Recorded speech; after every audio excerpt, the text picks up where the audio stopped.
Salve nerds, galera, no vídeo de hoje, resumão de animes com Black Clover, episódio 155 e Castlevania. Pois é, cara, mas antes de eu falar qualquer coisa sobre Castlevania, vamos me adiantar aqui pro Black Clover, porque, cara, tá difícil de gravar resumão de animes hoje, tá acontecendo um monte de coisa, eu tô atrasado, é 3 horas da tarde, tem um cara passando com a serra aqui, serrando alguma coisa, então assim, tá horrível, não tá dando pra fazer, eu tô tentando, mas tá difícil, então... Já que vai atrasar tudo, deixa eu fazer o mais rápido possível. Vamos começar então com Black Clover 155, onde nós temos aqui finalmente o treinamento entre a galera de Clover e o reino de Hurt, né? E já de início a gente já tem uma surpresa porque a Charmy já estava lá, não me pergunte como, mas a Charmy já estava lá no reino de Hurt e ela estava basicamente servindo a Loropetica como um animal de estimação, né? Ela estava ali no colo da Loropetica comendo um monte de guloseima, a gente sabe que ela veio para isso, né? E basicamente, mas ela vai ganhar destaque ainda durante o episódio, bem interessante. Depois a gente vê ali o Gacha, né? Eu acho que a gente estou falando o nome desse cara errado, acho que toda vez que eu falo dele eu falo errado. Mas basicamente ele então vai selecionar as pessoas para onde que elas vão e quais serão os instrutores, né? Então fica assim, mais ou menos o seguinte: o Gacha ele vai treinar o Luke e o Asta, tá? O tal do Potroth ele vai treinar o Ryu. O Floga, ele vai treinar o Leopold e era pra ele treinar o Magna, só que o Magna acaba insistindo para o Gacha treiná-lo, né, justamente para ele ficar mais perto do Luke. O Smurik vai treinar o Finhal, a tal da Sarado, e sim, uma mulher chamada Sarado que é toda truncadona, toda musculosa. Ela vai treinar a Charlotte e a Mimosa. E a Loropetica vai treinar especificamente a Noelle e a Nero, tá bom? Fica mais ou menos assim. E a Charmy, a princípio, ela não recebe nenhum treinamento, ele só tá ali pra comer e acabou. É isso, tá ligado? Então o que nós temos aqui? A gente vê durante o episódio o Gacha falando justamente sobre algumas dos poderes ali que eles usam, né? Que são as tais palavras de mana, né? Palavras ali, umas palavras mágicas.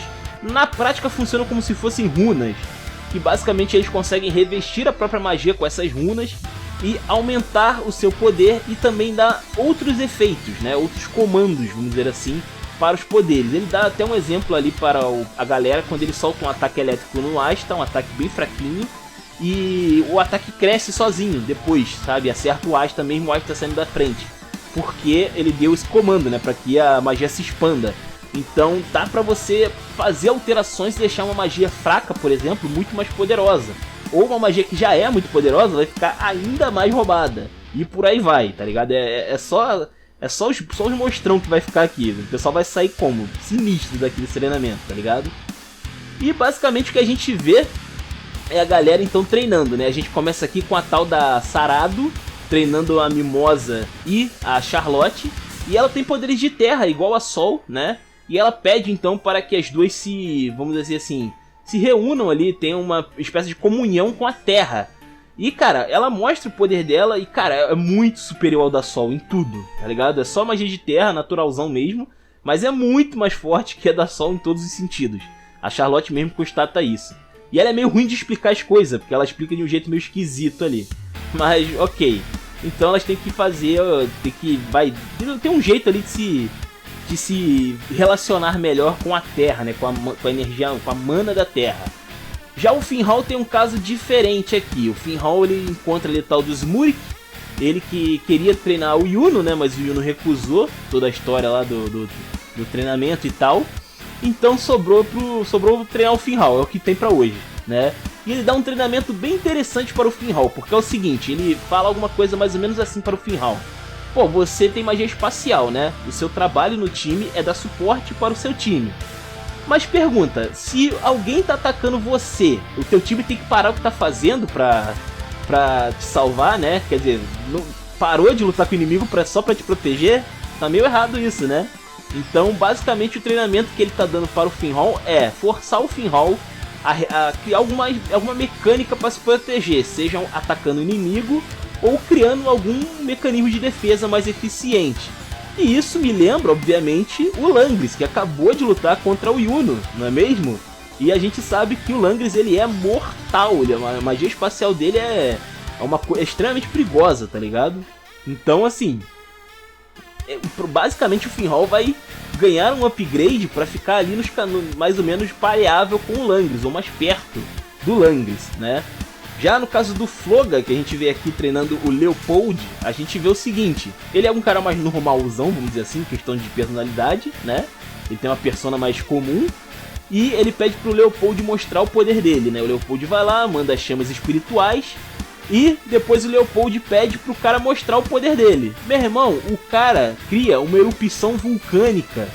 Pouca coisa. Pouca coisa, né? O cara só cria uma erupção vulcânica. Nada demais, não é mesmo? Pois é. O que tá de sacanagem, né, cara? Bom, depois a gente tem aqui então o Gacha. Ele tá treinando ali o Luke e o Magna. E ele tá percebendo ali que o Magna ele tem muita dificuldade de criar as palavras, né, as runas mágicas ali para potencializar as magias. E ele constata então que o Magna ele é inferior a um mago de classe 3, que seria o mínimo, né? O Magna ele estaria mais ou menos ali na 5ª classe. Então ele é tipo muito mais fraco, né, do que o esperado para conseguir manipular essas runas, essas palavras mágicas. E acontece que o Luke ele não tem problema nenhum, né? Ele já tá ali fazendo tudo, já esfregando inclusive na cara do Magna. E isso acaba fazendo com que o Luke depois acabe desmerecendo pra caramba o Magna, né? Porque como ele só pensa em enfrentar pessoas fortes, como o Magna tá ficando muito pra trás, isso é tipo meio que evidenciado nesse momento, ele acaba tipo falando assim que o Magna ele de repente é indigno, né? Indigno de enfrentar o Luke, basicamente, né? E assim, poxa, que merda, né? O Magna ele não quer ficar pra trás de nenhum jeito, então provavelmente ele vai dar algum jeito, de usar essas magias aí do reino de Hurt de alguma forma. E agora a gente também tem o seguinte, olha só, isso aqui é muito interessante, cara. Tem o tal do Potroth, que ele ficou responsável de treinar o Ryu. E aí o que acontece? Ele acaba pedindo para o Ryu entrar em comunhão com a natureza em volta dele, com tudo basicamente. Mas a resposta do Ryu para essa comunhão é basicamente ficar inspirado a pintar mais. E ele faz uma pintura e tal. Então, com muita dificuldade, o Potroth ele tem dificuldade de conseguir mandar nas pessoas, né? Deu pra ver ali. Típico de naturalista. E acontece que ele consegue convencer o Ryu a colocar as runas na pintura dele. E dá um brilho diferente ali na runa, parece que ela tem um efeito diferente. Mas a gente não tem uma noção exatamente do que melhorou na magia do Ryu, né? Mas a gente vê que a Charme aparece na sequência pulando pra dar uma mordida nas frutas que o Ryu desenhou ali na pintura. Ela bateu de testa ali, não sei como é que não quebrou aquela tela. E acontece que então, depois de conversar ali com eles, lembrando que o Ryu não sabe que a Charme é a mulher que lutou contra ele quando ele estava transformado em elfo, né? Ele não tem essa noção. Mas, enfim, acontece que a Charme fala que ela só tá ali pra comer e tal, né? Ela não veio pra treinar. E com muita dificuldade, o Potroth acaba convencendo a Charme a usar a magia essa magia de runa, né? Pra experimentar também e ver até onde ela consegue ir. Uma coisa interessante aqui, o Ryu, quando ele usou a magia dele de runa, era pra ele não ser tão eficiente.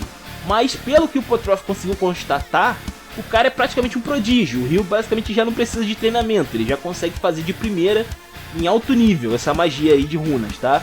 Já no caso da Charme, ela também é uma prodígio nesse estilo, já que ela consegue usar as runas na nuvem de comida dela, naquela nuvenzinha, né, dos carneirinhos, e a nuvem vai lá e busca comida, ela consegue ordenar a nuvem a buscar alimento. Então, assim, bem interessante, é uma coisa meio, assim, parece pouco, mas se você parar pra pensar o que o Magna tá passando lá atrás, né, você vai ter uma noção de que a Charme já é praticamente uma das mais fortes que tem ali, basicamente, né? Bem interessante. E então esses dois aí vão ter que só dar uma lapidada, no que ele já tem. E vale mencionar aqui também o caso da Undine, né? Da Undine e da Loropetica, que a Loropetica pede pra Noelle e pra Nero salvar ela de alguma forma, né? Dessa maldição aí que ela tem. E ela tem algum plano que envolve essas duas, a Noelle e a Nero especificamente, tanto que foi ela que pediu pra treinar essas duas. E parece que tem relação com uma maga que tá lá no reino de Spades, que é a tal da Vanica. Não é mencionado muito sobre ela aqui, apenas que ela tem aí então a interação com o Megicula. E provavelmente ela tem alguma responsabilidade na maldição que está com a Loropetica, né? E na cabeça da Loro Petica ela tem algum plano, alguma coisa, onde a Noelle e a Nero, junta com ela e a Undine, conseguiriam derrotar a Vanica de alguma forma e assim salvá-la, né, dessa maldição mortal aí que ela tá sofrendo. Será que funciona? Não sei, né? O que eu sei é que provavelmente a Noelle vai interagir e se unificar com a Undine em algum momento. Já é meio que esperado essa história toda aí, né? E aí a gente vê um pouco mais ali do treinamento, né, dos outros personagens. E a gente vê aqui um pouco do treinamento do Asta com o Gacha. Porque o Asta, ele não pode criar runas, porque isso requer mana e ele não tem mana nenhuma. Então, o treinamento dele é melhorar as aptidões de batalha que ele já tem, né? Já que ele já tem o poder de derrotar um demônio, falta treinamento, falta lapidar esse poder que ele tem, né? E aí o Gacha, ele acaba explicando ali para o Asta que apesar de ele ter muita vontade, né, muita força, muita vontade para lutar, ele não consegue usar muito bem ali a espada dele para acertar com clareza, né, os inimigos. Ele tem que criar alguma coisa, alguma coisa mirabolante ali o Asta vai ter que fazer para conseguir acompanhar o Gacha, né? E vale citar então no final do episódio que o Finral tá reportando o Yami, né, tudo que tá acontecendo lá, dizendo que o pessoal tá progredindo bastante e tal. E o Yami, ele tá naquele vulcão, se eu não me engano, aquela zona de mana onde fica a Mereoleona, né? Ela fica ali.